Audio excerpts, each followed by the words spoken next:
Ladies and gentlemen, welcome back to episode 2 of the Bettor and the Bookmaker. And it looks like the Bookmakers took in a little bit from the Bettors here after this first week of picks. Anthony, what was your take on the weekend here? Oh, yeah, definitely. There was a couple of upsets. I mean, the Cincinnati game had to be big for the bookmakers.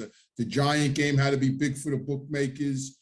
Definitely, the bookmakers definitely took it down. I'm curious to know what Vegas took down on that on Sunday. You know, the people I know that have bet, like all my friends that bet, nobody won Sunday. They all lost. I mean, the night game, the Denver game, you know, that they lost. They all across the board. So it was definitely a day for the bookmakers. I couldn't see anybody taking Seattle really, you know, going with Geno Smith, an older veteran quarterback, Russell Wilson. You know he wanted that win, but just like when I picked Carolina as my game of the week, it looks like the people weren't ready to dish out their revenge because Baker couldn't get it done. Russ couldn't get it done. And that's where the bookmakers clean up when you think things are going to go a certain way, and then they don't. And by rights, it should have. Denver should have won that game. Three times they're on the 1 yard line and come away with no points. Without a doubt. And then at the end of the game, it's 4th and 5. The coach, you know, wastes 20 seconds, calls timeout, tries to kick a 66-yard field goal. It's ridiculous. I mean, they ripped the next day. I was watching all the sports channels. I was in the gym and I was, on the treadmill under the sports TV, and they were like ripping this guy up. Like it was amazing, this call he made. So yeah, but that's all plays into, that's all plays into the bets. It all plays into the gambling aspect of it. You know, that's what happens when you gamble. Yep.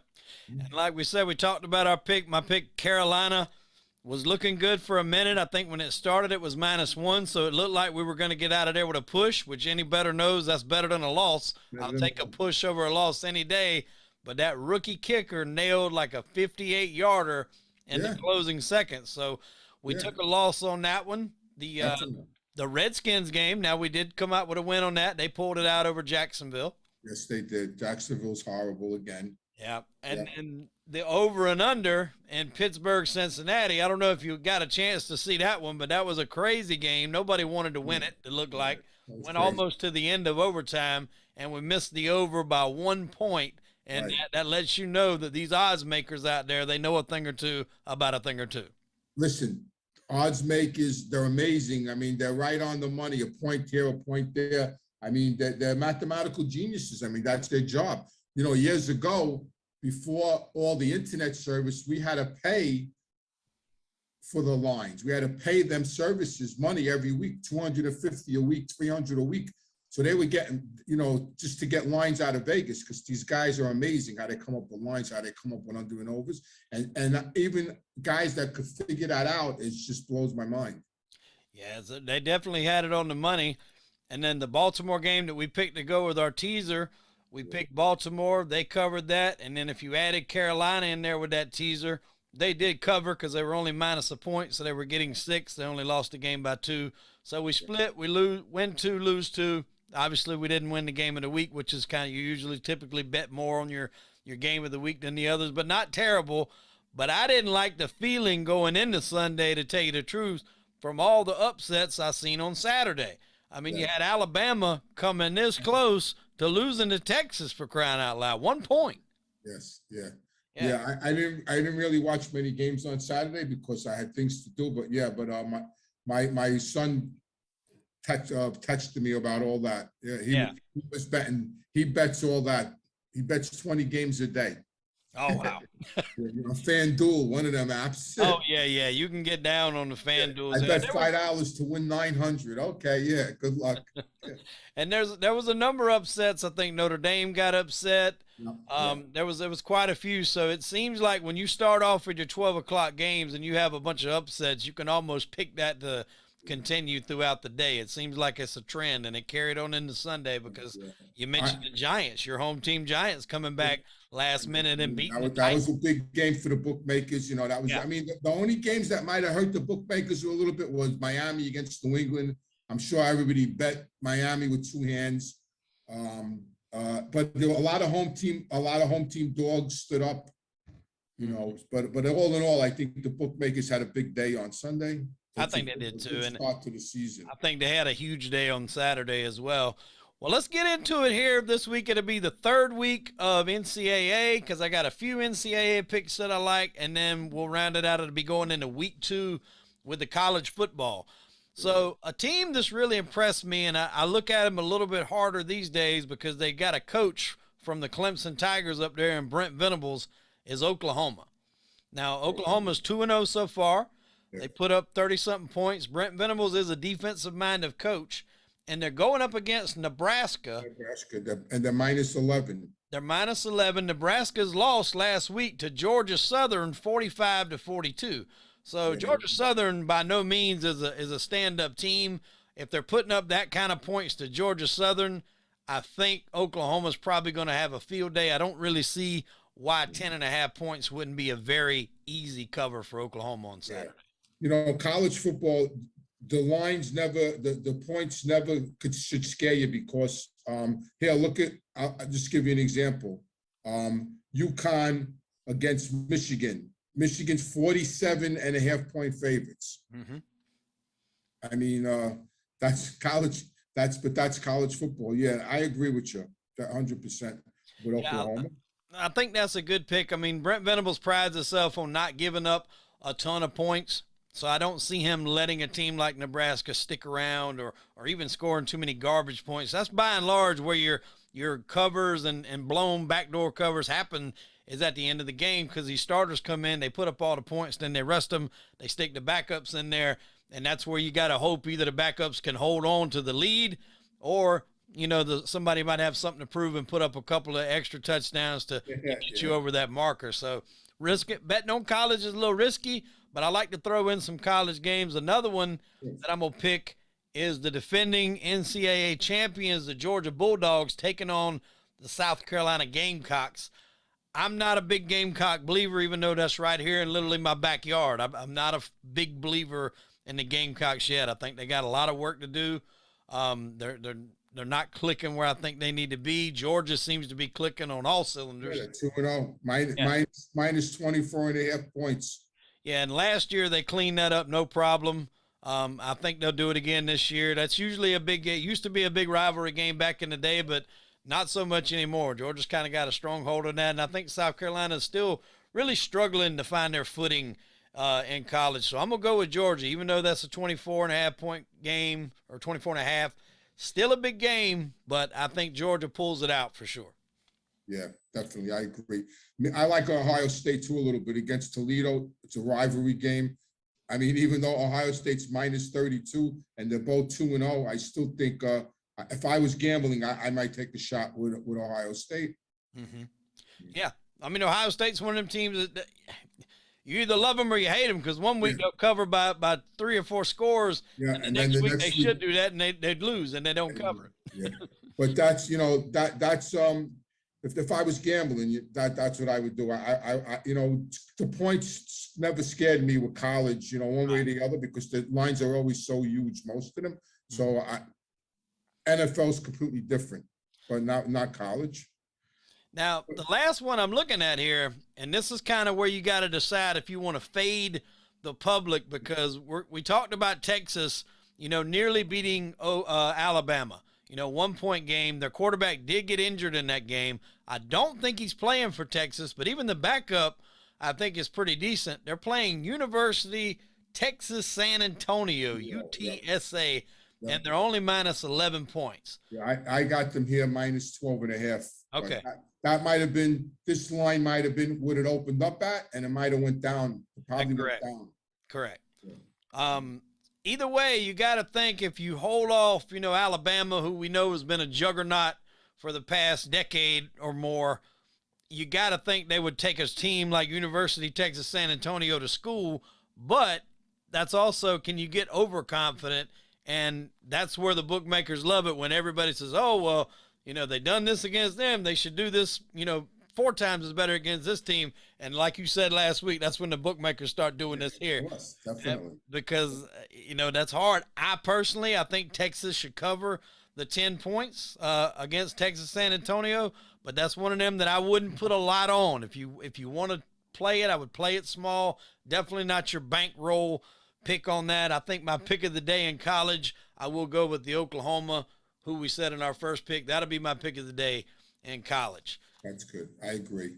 Now we'll roll over to the NFL. Typically, I'm not a fan of betting on the Thursday night games, at least not a lot, but I really do like Kansas City this week. You know, with a Thursday night game, you have to add in the travel factor and fatigue. Kansas City's not going to have that as much because it's at home for them. San Diego is going to have to make that trip. Now, this is the division game. You mean Los Angeles? oh yeah. I'm sorry, Los Angeles. yeah. I keep forgetting they moved. I do that all the time. And Kansas City had they had a big performance, on Sunday. I mean, they're rolling again. Yeah, you couldn't tell me that they even lost some of the people they lost. Even though they lost Hill, to the Dolphins, they're still clicking. So yeah, I like Kansas City myself. I think that might be a game that might hurt the bookmakers. When I was a bookmaker, those there wasn't fun Thursday night games, but the Monday night games, I hated to lose those games and start the week off in the red. Right. But I think this week that's going to happen because I think everybody's going to come in with Kansas City. Okay. Now, question for you real quick before we get into our NFL picks. When you were a bookmaker, what day did y'all end y'all's weeks? Was it on Sunday night? Was that the end of the week and Monday you started fresh? Sunday night, right. Sunday night, and we straightened out with everybody. We straightened out with everybody on Thursday. Okay. Straightened out with everybody on a Thursday, but we ended the week on a Sunday. And then during the NFL season, Monday, back then, the whole country watched Monday Night Football. Monday Night Football was huge when it first started. And it was huge, tremendous. So, like, everybody bet Monday Night Football. And you had to be careful because a lot of times it was, you had to really move your money. You had to really have edge off because a lot of Monday nights, it was all one-sided. Like I think this Thursday night's going to be all one-sided. That's just my opinion. Yeah. So you had to be very careful on a Monday night because you didn't want to go in the red for big money and then have to fight your way out. Even though you're a bookmaker and the odds are in your favor, you still don't want to start the week off that way. And we both know when people get in a hole, they tend to want to double up and dig themselves out on a Monday night game, whatever they lost the previous week. And that's where, people usually bet large on your last game of the regular week or first game of the next week to try to get themselves back in the green. So a lot of action is usually played on that Monday night game, depending on where they're staying. Yeah, and for gamblers, once they start chasing their money, they're in a lot of trouble. Absolutely. There's an episode on Sopranos towards the end of the season, and that's exactly what it's called. It's called Chasing It. Where Tony Soprano, which obviously he's got money like that, but still you can see it even bothered him. He would say, I'll bet, 15 grand here and here. Then they lose. And he's like, all right, well, I'm going to bet 100 grand here. Then it loses. Then he bets 100 on a horse and it loses. And then, he just gets in a rhythm. Once gamblers start chasing their money, that's it. They're in trouble. Yeah, that's one thing we want to stress, folks, doing this. We're doing this for fun for people that have the means to do it. But if it becomes somewhat of a problem, you might want to step away. This is for people with extra disposable income to have a little fun with it. When it becomes a situation like that where you're chasing, it might not be the thing for you. That when you might need to stick to the fantasy football and stuff like that for a few dollars, to hold you over. So I haven't made any personal bets this year so far, but Sunday night I was watching the Dallas Tampa Bay game, and out of curiosity, it was halftime, and I went online to see what the second half line was, and Tampa Bay was +1.5. I had the phone in my hand to make a bet. I was going to take Tampa Bay +1.5, and then at the last minute I put it down. But they won the second half 7-0, so I actually would have won that bet, but I didn't make the bet because one of their receivers did get hurt. That's why it went up to they were +1.5. Oh, okay. Yeah, a lot of people even check those lines, like you said, for the second half, especially if you feel like somebody might not have had it together or maybe started getting it together right before halftime. The Buffalo game on the season opener last week, I didn't get home in time to do any action on that one. My son had his football game. So when I got home, I looked and LA tied it up right there at the end of halftime with a field goal. Well, when Yeah. I started looking, they said Buffalo, it was a lot of self-inflicted mistakes. So at that point, I think I took Buffalo for, I think it was -2.5 for the second half, and they blew the doors off Blew that them last. out. Yeah, they blew Yeah, them out. See that's all new now. All this live betting. Years ago we didn't have none of that. yeah, Now it's all, now you could bet quarters. We had prop bets, but we didn't right. have any live betting in the middle of the game. And even with baseball now, you could bet the game in the fourth inning, the fifth inning, and sometimes you could get hurt. Yeah. One of the things I like doing too is you can pick who scores the first touchdown. If you get lucky on that, you can get some good odds. I remember there was a year I would just pick a lot of the mobile quarterbacks like Josh Allen or Patrick Mahomes or Deshaun Watson before he was having to sit a year for getting too many massages, and he would get in there. They would get you some big money, man, if those quarterbacks running in there. Yeah. I mean, here I have the app up now. I mean, I could bet the first quarter here. So the game we're talking about, the Chargers against the Chiefs, it's -4, Kansas City, right? But the first quarter, it's -1.5. It's minus a half a point. So if you want to bet Kansas City just for the first quarter, it's a half a point. And I like that bet. I would take. Yeah, that's a good bet, right? People say, "Well, that's a great bet," But people got to remember, and I stress this all the time: the lines are made for the bookmaker. Mm-hmm. The lines are made for the bookmaker. Exactly. Well, I do like KC. I'm going to go ahead and take them probably as my game of the week for the NFL. It's my most convincing play because there's a lot of high lines due to a lot of injuries this week. Another total. I like to throw one total in there, even though you and I are kind of on the same page.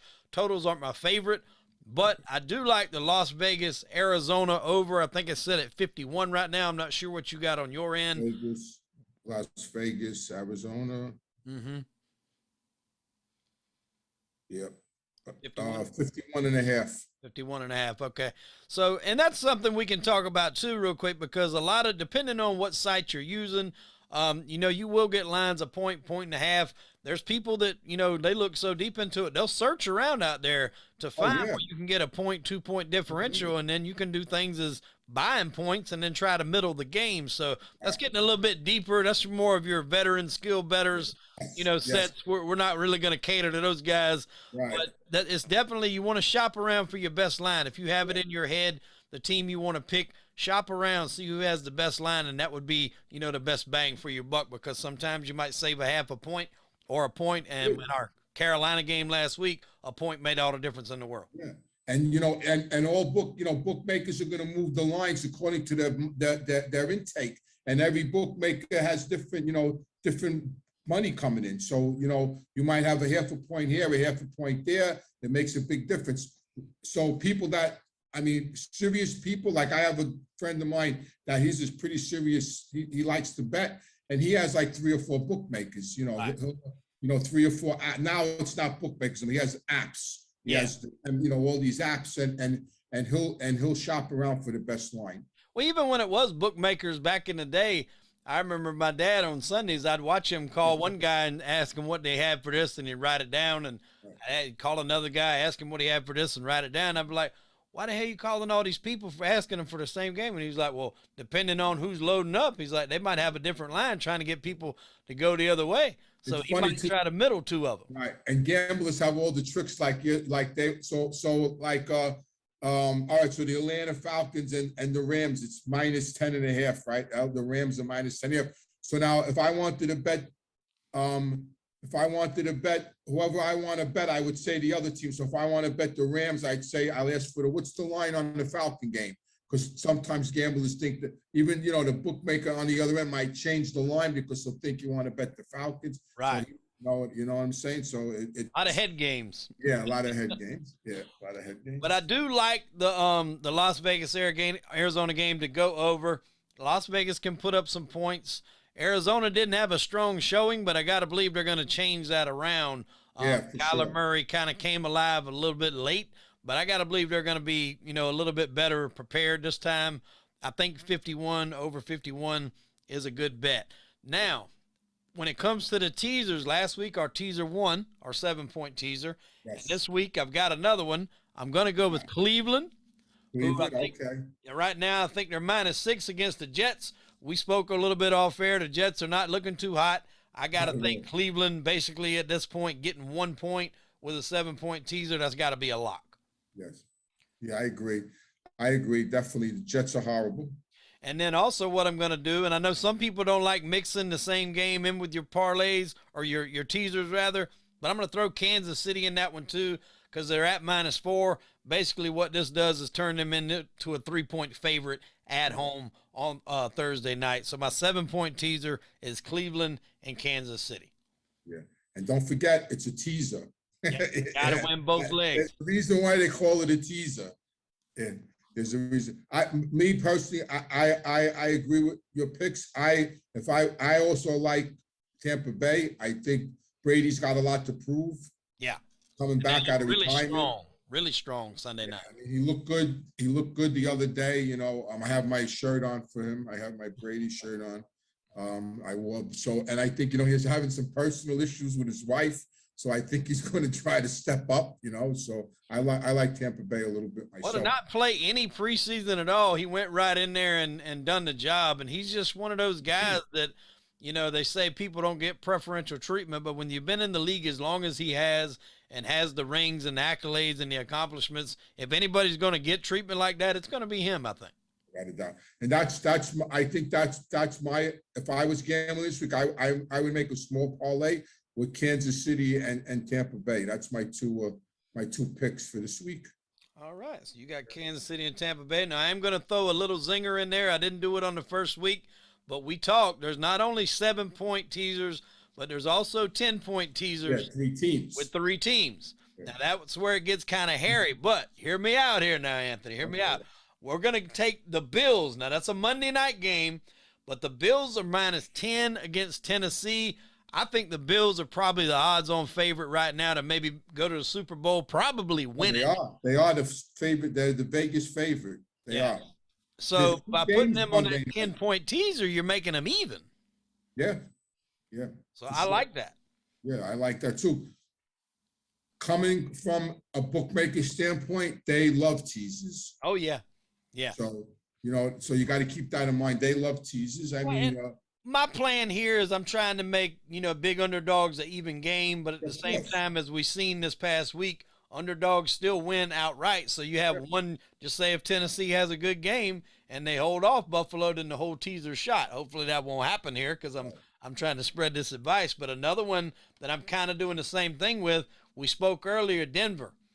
Denver had a horrible showing in Seattle. Yep. They're at home. They're playing the Houston Texans. They're also -10 points. Right. I got to think they right the ship at home in front of their fans. Russell Wilson kind of sets things right from the other night, and that'll be made to an even game. That'll be my second put on the 10-point teaser. What do you think about that one? Yeah, I like that. Definitely. Wilson definitely has something to prove. I think he's going to go out there and have a big game. And, and if a teasers, the 3-team teasers, that's the way to go. Like a 10-point favorite, Denver. That's at home to make them, pick them. That's a smart move. That's a good move.